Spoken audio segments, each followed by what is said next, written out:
A very good evening. This is News at 9 from the newsroom of RupEng.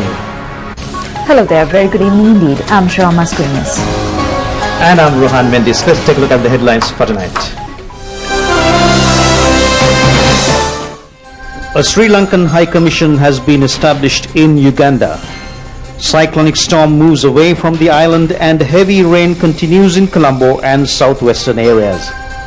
Several international institutes praised the progress in Sri Lanka's development process. Electricity Board says that power tariff of half of the population will not be increased. And Nawaz Sharif is to form a new government in Pakistan following his landslide election victory. Well, those were the headlines, and taking a look at news in detail now. A new Sri Lankan High Commission office in Uganda was opened in Kampala with the participation of the leaders of the two countries, further strengthening diplomatic relations between Uganda and Sri Lanka this morning. This was the 62nd Sri Lankan mission in overseas. This report has been filed by Mohan Kannaratne of RupEng, who is now in Kampala to cover the President's visit. Diplomatic relations between Uganda and Sri Lanka were started in the year 1972, but the activities of the High Commission in Uganda was carried out by the Sri Lankan High Commissioner in Kenya from Nairobi. Fulfilling this void, the Sri Lankan High Commission office was opened in Kampala today in the presence of Sri Lankan President Mahinda Rajapaksa and Ugandan President Yoweri Museveni. This was a result of a discussion held with the Sri Lankan President during the Ugandan President's tour of Sri Lanka in November last year. The High Commissioner designate is Mr. V. Kanaganathan.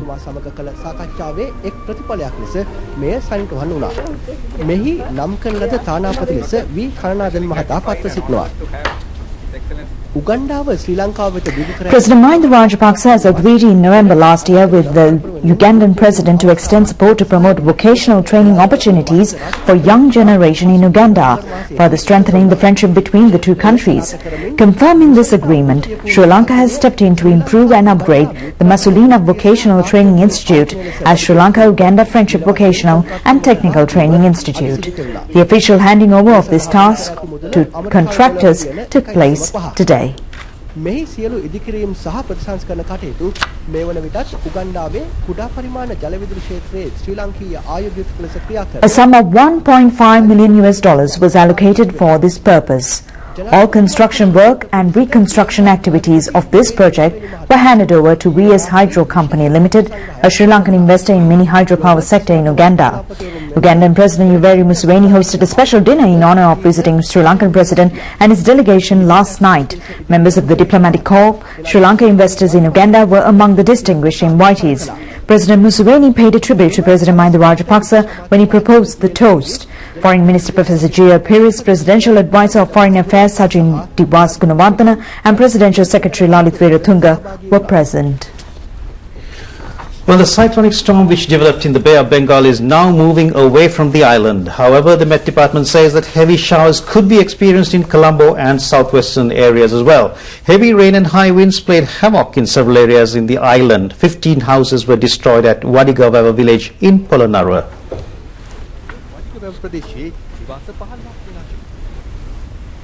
Several roads in the Hatton town were underwater due to heavy rain this evening. Reservoirs including Laksapana Canyon and Vimla Surendra are overflowing. The railway control room said that Badula night mail train was cancelled due to floods in the Kotagala area today. The transportation on Norton Norelia Road has been disrupted due to the falling of earth mounds.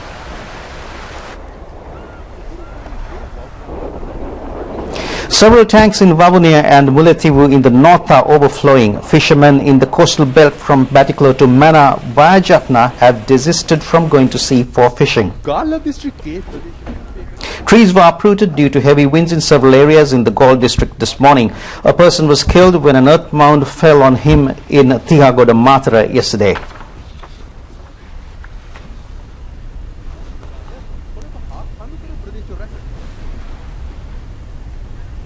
The director of the Met Department, S.R. Jasekara, says that heavy rain could be experienced in Ratnapura, Kegol, Hiniduma, Deniaya, Colombo and several areas in the upcountry from tomorrow with the moving away of cyclonic storm.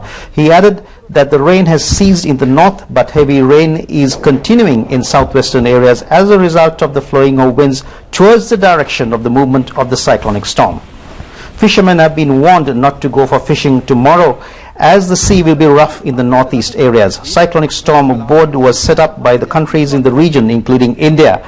This board has given the name Mahasen to the cyclonic storm. Director of the Met Department S.R. Jayasekara said that every country in the region used to send lists of names for cyclones since 2005. These names were in the list, but now we accepted the fact that the using of the name of a god for cyclone is wrong. Therefore, our Director General has made a request to stop this practice at international level. Mr. Jayasekara also said that cyclonic storms fulfill an important task in transmitting high energy in the region to other areas. He said, otherwise we cannot live in this region. Well, several international institutes praised the progress in the development process of Sri Lanka. Chairman and Managing Director of Sovereign Rating Committee of Standard & Poor's Sovereign Mission, John Chambers, was highly impressed by the achievement of the island nation. He and his delegation held discussions with Minister Basil Rajapaksa recently. Sri Lanka has achieved a high economic growth compared to other countries within a short period of ending the war. The country's economic growth was around 6% last year.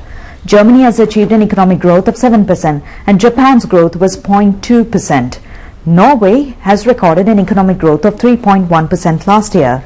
The Sri Lankan government has taken measures to settle unemployment problem in the country under the program of providing jobs for graduates. Unemployment rate in Spain was 50% and in Greece it was 30%, but Sri Lanka's unemployment rate has come down to 4%. The country has been able to maintain the inflation at a single digit during the past few years.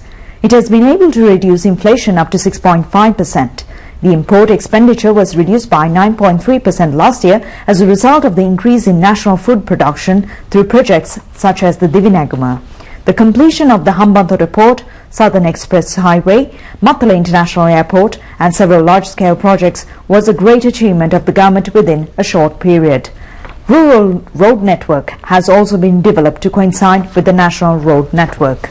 Sri Lanka has also gained a significant progress in the field of health compared to other countries in the region.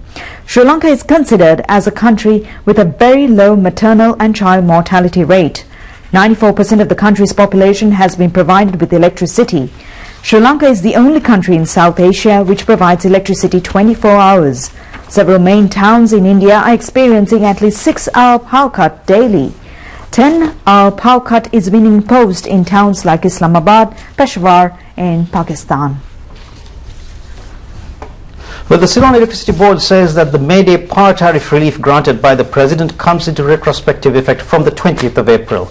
Minister of Power and Energy Pavitra Vaniarachi says that the electricity bill of 50% of the country's population will not be increased by even 5 cents under the new power tariff revision. According to the new formula, the power tariff up to 60 units will not be increased whatsoever. The monthly electricity bill of 142 rupees and 50 cents levied from consumers using up to 30 units will be supplied with electricity at the same rate.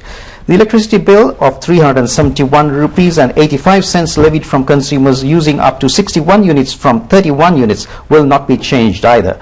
Over 2.5 million families are using up to 60 units of electricity. This relief is enjoyed by around 12 million people in the island. Accordingly, 50% of the country's population will not be affected due to the electricity tariff revision. The Ceylon Electricity Board has taken measures to reduce the electricity bill of consumers using 61 to 180 units by 10 to 12%, as announced by the President on May Day.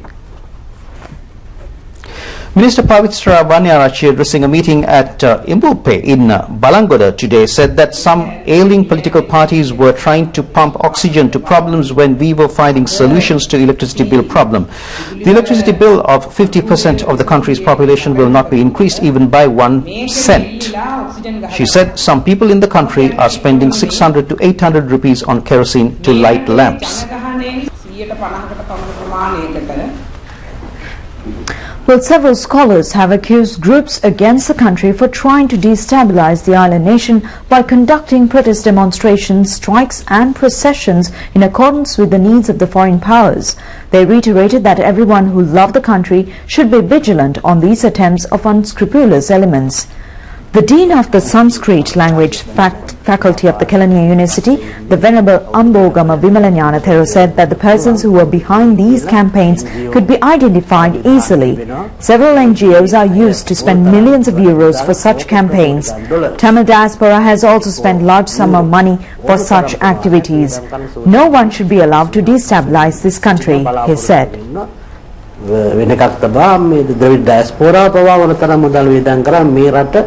මේ රට අරාජ්‍ය කරනවා නම් විශේෂයෙන් මේ රටට ආදරය කරන අය හැමදෙනාම රට තමන්ගේ කියන හැඟීමෙන් කටයුතු කරනු ඇතයි අප බලාපොරොත්තු වෙනවා. The head of the Information Technology Faculty of the Kelaniya University, Dr. Tikiri Herath, noted that such protest demonstrations will not emerge on the needs of the people. He added that a majority of the people in the country have realized that several groups representing the needs of some foreign countries were behind this campaign. There is no protest from the noble people and no social uprising. That is because the people are not supporting these groups. Everyone should be careful about the unscrupulous elements. Professor A.A.D. Amarasekara, Archaeology Faculty of the Kelaniya University, noted that the education of the university students who were involved in such protest demonstrations has been disrupted in the recent past. He pointed out that this is a rehearsal to achieve a future need. This strike was planned to destabilize the country, he said.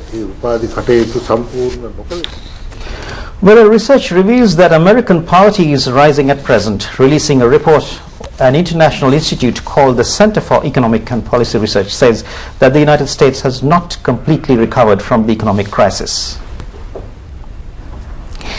The research report reveals that the income distribution disparity in the United States was very high. 50% of the country's total income is enjoyed by 1% of the population. The report released on the 3rd of this month noted that 23% of the American labor force is expecting jobs. Majority of them are engaged in daily paid employment. Around 6,000 people lost their jobs in the month of April alone.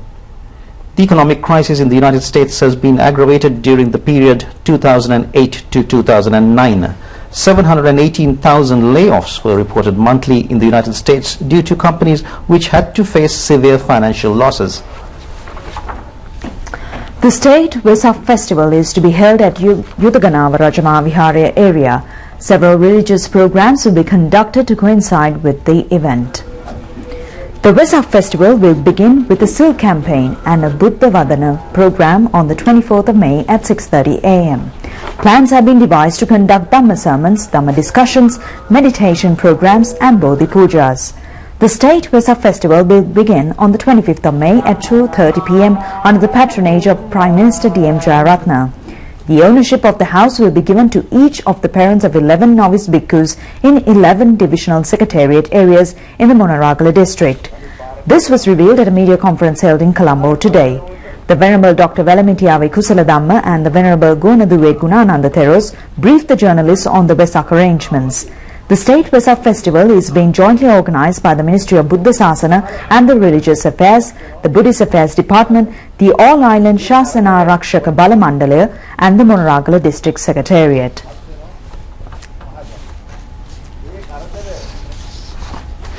Well, the railway line from Madavachi to Madhu is to be opened tomorrow. The total cost of the project was over $80 million. The railway line was completely destroyed by Tiger terrorists. The government has taken measures to reconstruct the northern railway line after defeating of terrorism. The construction work of the Madhu railway line has been expedited. The first train will operate from Anuradhapura railway station tomorrow morning at 9 o'clock and it will arrive at Madhu railway station at 10 a.m. The cargo and passenger transport service between Colombo Fort and Thalemanna was started in 1914. Tiger terrorists have destroyed this railway line by the first half of 1990s. The construction work of Madhavachya to Thalemanna railway line was started on the 27th of March 2011. A sum of $230 million was spent for the project. The distance of the railway line between Madavacha and Madhu is 43 kilometers. The Indian government has provided financial provisions for the whole project. Sri Lanka Air Force Helitours air service has been expanded to Mattala Rajapaksa International Airport. The first flight will leave for Rajapaksa International Airport from Ratmalana on the 17th of this month. Helitours will operate 2 flights per week between Ratmalana and Mattala. The flight leaving from Ratmalana Airport on Mondays and Fridays at 7:30 a.m. will arrive at the Mattala Airport by 8:15 a.m. It will leave for Ratmalana again at 2:30 p.m. The airfare is 3,650 rupees per turn. He added that several 25-seater helicopters will be received by the Sri Lankan Air Force in the next few days. It will be used for helitours, he said.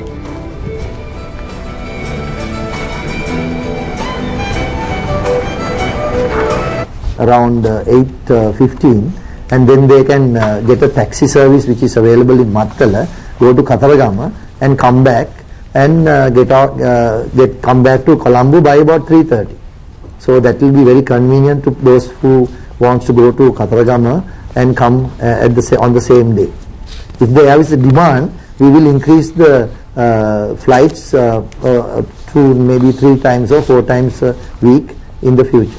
We are planning to acquire some heavy lift helicopters to the helitours, and when they come, we are planning to station 2 helicopters which can carry about 20 people, especially for tourism, where they will fly from Mattala to Pasikuda, Mattala to Nuwara and Mattala to Kandy initially. That is our plan, so that anyone, any tours which operate from overseas to Mattala, they can directly get a transfer to Pasikuda, Nuwara or Kandy. That is our plan in the future. So the aircraft will arrive very soon in this country, and we are hoping to position those helicopters in Mattala.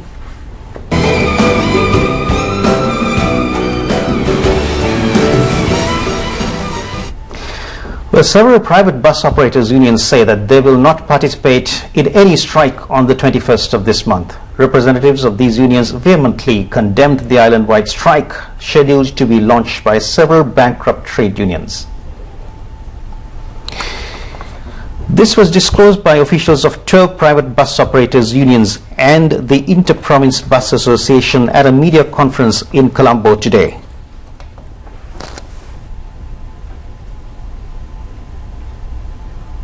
President of the Galle Bus Association, Prasanna Soiza, said that there will not be a strike on the 21st in Galle. All bus companies are with us, he said. President of the Katharagama Passenger Transport Company, Sampath Ranasinghe, noted that at a time when the bus industry in the country is moving forward, it is unbecoming for these persons to gain their political objectives. And we move on to the trading details of the Colombo Stock Exchange for today.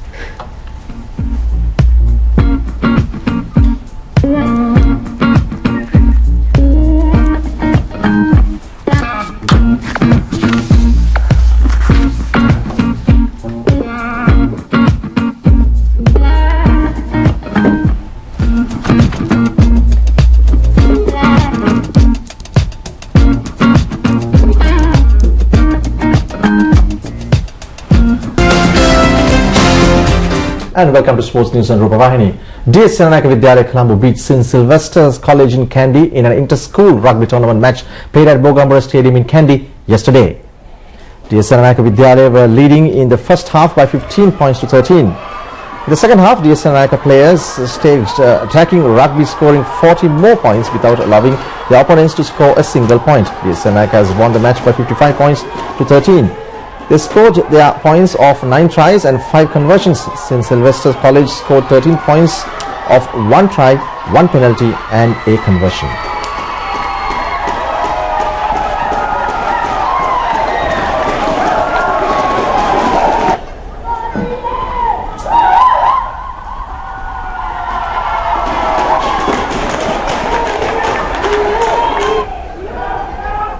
And rugby to cricket, IPL, Rajasthan Royal beat Chennai Super Kings by 5 wickets in their Indian Premier League T20 tournament match played in Jaipur Stadium in India. Chennai Super Kings batting first scored 441 runs for the loss of 4 wickets in 20 overs. Murali Vijay top scored with sparkling 55. Michael Hussein made 40. Javan Bravo was unbeaten with 23. Kevin Cooper took 2 wickets for 32 runs. In reply, Rajasthan Royals scored 144 runs for 5 wickets in 17.1 overs, winning the match by 5 wickets. Shane Watson top scored with a brilliant 70 runs with 7 sixes. Stuart Binney was not out with 41 and Rahul Dravid chipped in with 22. Jason Holder took 2 wickets for 20 runs. Well, with sports news, we'll wrap up today's bulletin of RupEng News. Thanks a lot for joining us. Good night. Good night.